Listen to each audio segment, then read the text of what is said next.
Good morning to all of you. आज का हम लोगों का टॉपिक है नंबर सिस्टम, और नंबर सिस्टम में जो हम लोग क्वेश्चन सॉल्व करेंगे वो करेंगे यूनिट डिजिट। यूनिट डिजिट है क्या, पहले इस चीज़ को समझना होता है। यूनिट डिजिट को हिंदी में बोला जाता है इकाई का अंक। और इकाई का अंक क्या होता है? इकाई का अंक होता है यानी कि लास्ट नंबर जो होते हैं, ठीक है, ये आपके पास इकाई के अंक को दर्शाते हैं। तो इकाई के अंक यानी कि यूनिट डिजिट निकालना कैसे है, हम लोग उसको सोल्व करते हैं। अब जैसा फर्स्ट क्वेश्चन है, find the unit digit of 83 multiply 87 multiply 93 multiply 59 multiply 61। तो इसको सोल्व करने के लिए हम लोगों ने यूनिट डिजिट लेना है, यानी कि 83 में यूनिट डिजिट क्या है? 3 है, और 87 में 7, और 93 में 3, 59 में 9 एंड 61 में 1। ये इसका यूनिट डिजिट है, यानी कि इनको हम लोगों ने ऐसे लिखना है 3 इंटू 7 इंटू 3 इंटू 9 इंटू 1। ठीक है, इसके बाद क्या करना है, इन दोनों को मल्टीप्लाई कर देते हैं। 7 3 21, और 21 में यूनिट डिजिट क्या है? 1 आता है।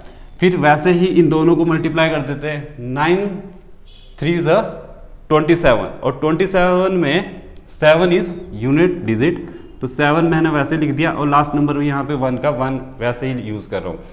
तो इन दोनों को मल्टीप्लाई कर देते हैं। 7 1 7 इंटू 1 ऐसे ही, और 7 1 7, यानी कि इस क्वेश्चन में जो है वो यूनिट डिजिट है हम लोगों का 7। ठीक है, फिर ऐसे ही हम लोगों का सेकंड क्वेश्चन भी आता है। इस क्वेश्चन में क्या चलता है, इसमें जो इंपॉर्टेंट है वो है इसकी पावर। पावर को सोल्व करना सबसे पहले इंपॉर्टेंट होता है। पहले इसको सोल्व करने के लिए क्या करना पड़ता है, यानी कि 1 2 9 3 ये आपके पास पावर है, और इस पावर को डिवाइड हमेशा ही करना किससे है? 4 से। अब 4 से अगर मैं इसको डिवाइड करता हूं तो 4 3 12, 9 बच रहा है, 4 2 8, 1 बचा, 13 बना, और 4 3 12, यानी कि यहाँ पे जो रिमाइंडर बच रहा है ना, वो बच रहा है मेरे पास 1। अब मैं इसको लिख कैसे रहा हूं?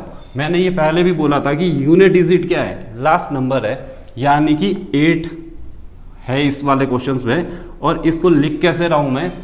4 इंटू जो इसको कट करके आ रहा था 323 प्लस 1 हमेशा ही क्या करना है? ऐड करना है, यानी कि जो रिमाइंडर होता है वो इसको ऐड करके लेके चलना है। अब 8 की पावर 4, यानी कि 8 की पावर 4 का मीनिंग क्या होता है? 8 को 4 टाइम्स लिखना। ठीक है, अब क्या करते हैं, इन दोनों को मल्टीप्लाई कर देते हैं। 8 8 64 एंड 8 8 64। 64 में यूनिट नंबर क्या आता है? इसमें यूनिट नंबर आता है 4, इस वाले में, और इस वाले में भी क्या जाता है 4, और 4 4 16, यानी कि 16 में यूनिट नंबर है हमारा 6। मैंने 6 लिख दिया, और इसकी पावर क्या बच रही है अभी? 323 इंटू 8 की पावर 1। 6 की पावर 323 आए, या फिर इससे ज़्यादा भी आ सकती है, इससे कम भी आ सकती है। तो हमेशा ही यूनिट डिजिट आपका रहता है 6। और 8 की पावर 1 का मीनिंग क्या होता है? 8। इन दोनों को मल्टीप्लाई करते हैं, यानी कि 6 8 कितना होता है? 48, और 48 में यूनिट नंबर है आपका 8, यानी कि इस क्वेश्चन का जो राइट आंसर है वो है आपका 8। इस तरह से हम लोग यूनिट प्लेस या फिर यूनिट डिजिट फाइंड आउट करते हैं। Thank you.